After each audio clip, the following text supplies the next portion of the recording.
What torrid platitudes of indifference has thy abstinence brought forth? Why, tightly clasp thy tender lips of logic, dost thou of faithless manner not grasp the fortune of unreason to thy bosom? Thinkest thou should with lightly tender steps unfold to me the petals of thy passion? Alas, poor Pater, thy need upon display of public affections do betray my weakness to convey. Thou hast no need to test my patriarchal love, for my affection is more than word, 'tis deed, 'tis duty, and conveyed upon my continent. Yeah, that's really nice, really nice. But it's a bit old language, you know? It's 1593, for crying out loud. Nobody talks like that no more. You know what the new language is on the streets? Cockney rhyming slang. Exactly. Now, pin back your logos and take a butcher's at this. Something what I wrote.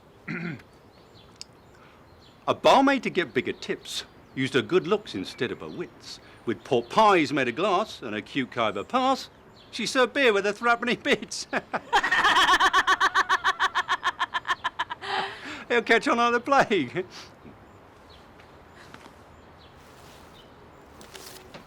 I'm afraid you have me at a disadvantage, good sir. Familiar are my name and words to your ear, but you're not to me that equal. Would you enlighten me as to your background? What licenses you to the nature of this business? Oh, well, my parents always knew I had the makings of an agent ever since I was an infant. I never used to play fair with the other kids, return calls or answer letters, and I was always rude to people.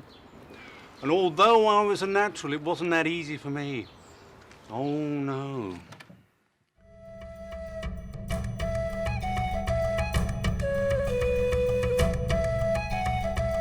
Lord, I remember when I first started in the business. Seems like yesterday. Must have been 10 years ago though now, wouldn't it? All right, 20 years ago then. I started as Chief Public Relations Officer at the Sphere Theatre. My job was to attend to the audience's every need. I had to work my way up from the bottom.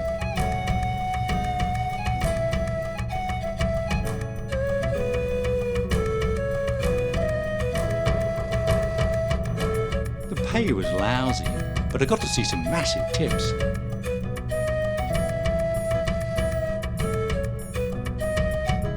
My boss was quite a mentor to me.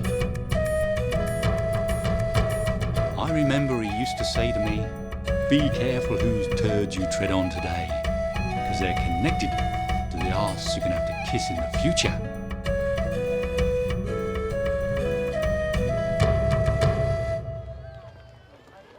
Oh, I wish he was around today. He's passed on to the next world. No, the thieving gets stiff in a deal and owes me a load of money. Thy story doth impress me. Almost as much as the splendor of thy clientele.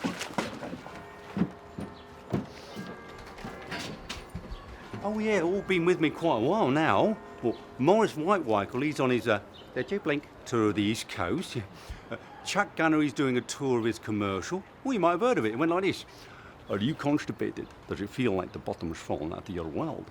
Then eat high-fiber oats and watch the world fall out of your bottom. I wrote that one. Barely man enough. Well, he's still singing songs that make the whole world sing. Clarence Oliver and Don Goodguile, well, they're still trying to wrong their tongue around each other's arse. Who'd have thunk it's doing loads of nude scenes? Tony Scotchkins! Oh, yeah, you might have heard the rumour that he's actually retired and gone back to Wales to have a bit of peace and quiet with his lambs. He hasn't really retired. He's a publicity stunt of mine. And there represents Nigel Blackbum. Rare talent indeed. More like an enigma wrapped inside a melanoma.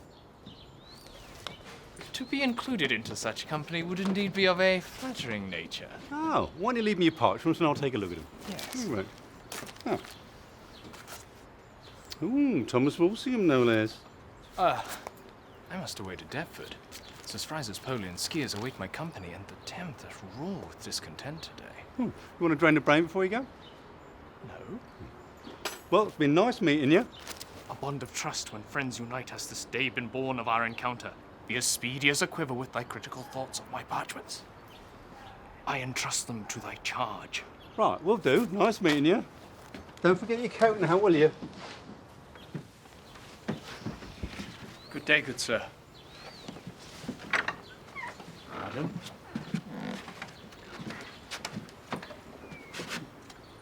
Well, stay crusty. Keep in touch with yourself.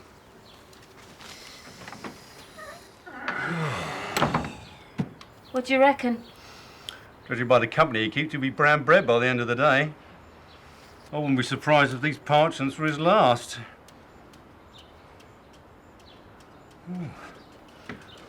I've got an idea. Here, get me Shakespeare on the blower, will you, love? Oh, yeah.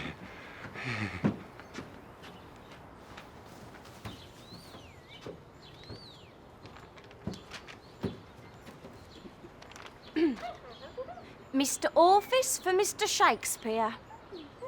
Hello, Mary. Yeah, it's Sharon here. How are you? Working with Will now, are you?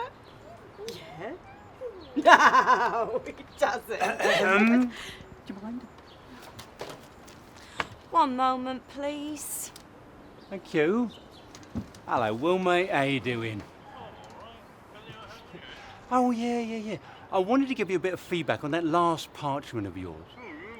Yeah, the Romeo and Juliet one. Oh, it was really good. I loved all that plot twisty, structury stuff. But it did have that kind of been there, done that sort of feel. Now, how about this? Romeo and Jonathan. Make it a minority play. Gay themed, appeal to the far left. I mean, West Cricklewood is a hugely untapped community of alternative lifestyles. Oh, okay. Just an idea, don't worry about it. Actually, the real reason I called you is because a little idea just popped into my head that I knew someone of only your special abilities could run with. What's the title? Well, the title? Oh, it's called The King's Lair? Oh, yeah. Well, it's about a king and his 3 daughters. One's really good looking, and the other 2 look like you want to borrow their faces to go ratting. Yeah, could be a comedy, could be. Well, this is what I was thinking. The crusty king really thinks he's the mutt's nuts, and the 2 ugly trollops are gold diggers, but the good-looking one really likes him for some reason.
Father?